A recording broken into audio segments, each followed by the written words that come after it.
Higher education opened doors to many students. But I think one question people forgot is, where are these students going to sleep? Student accommodation brings a lot of purpose to students. It does contribute to their living and learning experience, that there's also life outside the classroom. Being accepted at the University of the Free State Koko campus, it was a huge achievement for me because I never thought I would be here. Sometimes we get that idea that these things happen to lucky people. So I never thought I was the lucky one. Across South Africa, more young people are accessing higher education than ever before. Yet for many, the challenge was never gaining admission. The challenge was finding a safe, affordable place to stay.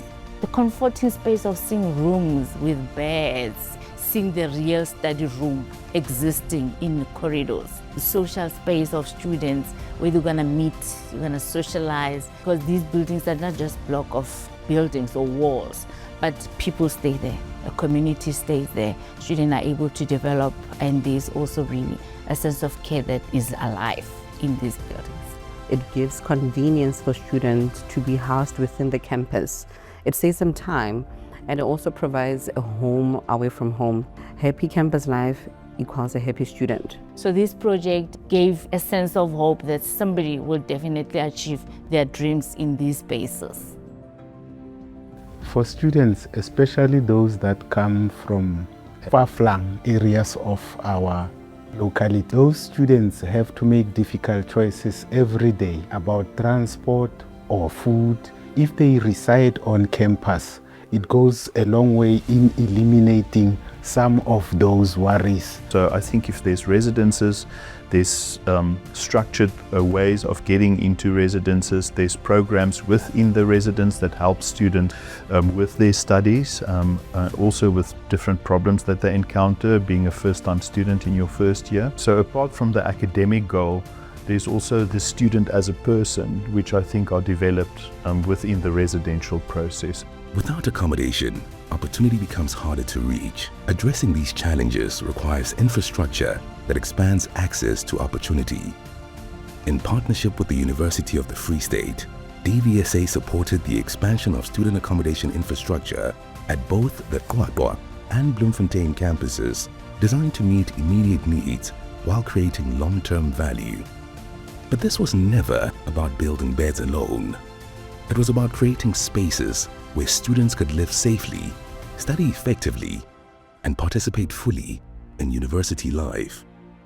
What we tried to create was little, we call it pods at the time, that was smaller units.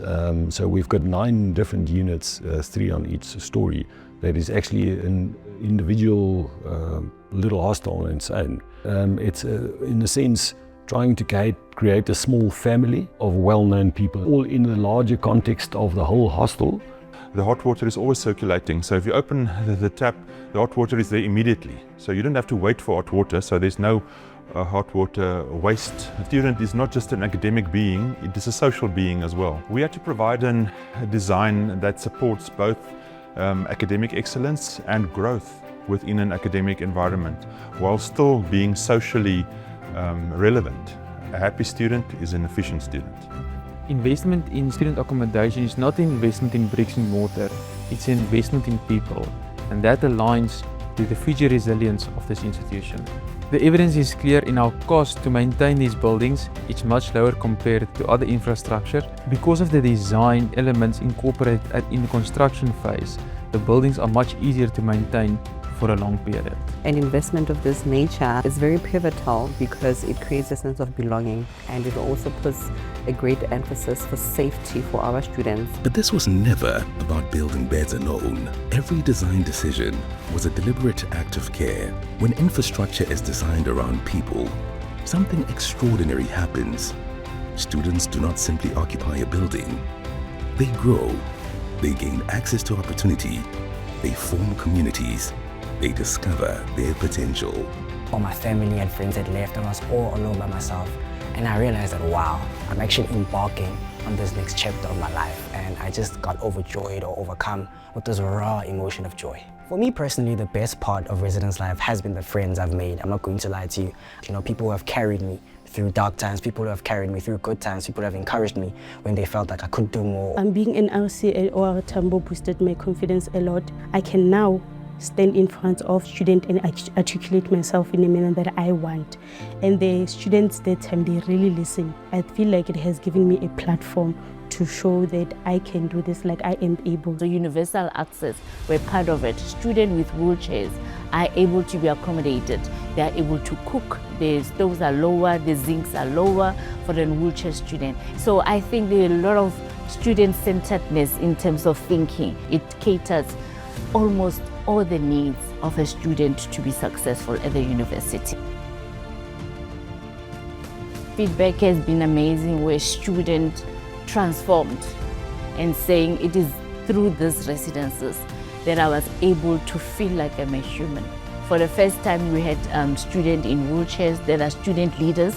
So we had students that are deaf, that are student leaders. We were able to see transformation of other students learning sign languages because of the other students that they're staying with. And it's those students that look back and say, I've grown, I've developed, and I can contribute to the world.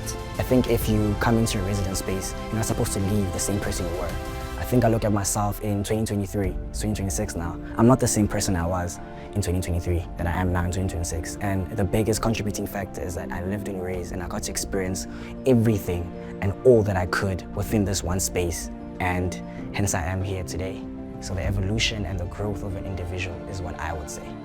I grew up in residences, so to me I felt privileged to be able to contribute to making residences a better living environment for students. What stays with me is the fact that we created an impact, not just the 250 students at that stage, but actually hundreds and thousands of students' lives. Every residence room tells a story of opportunity, of belonging, of potential realized, of futures taking shape.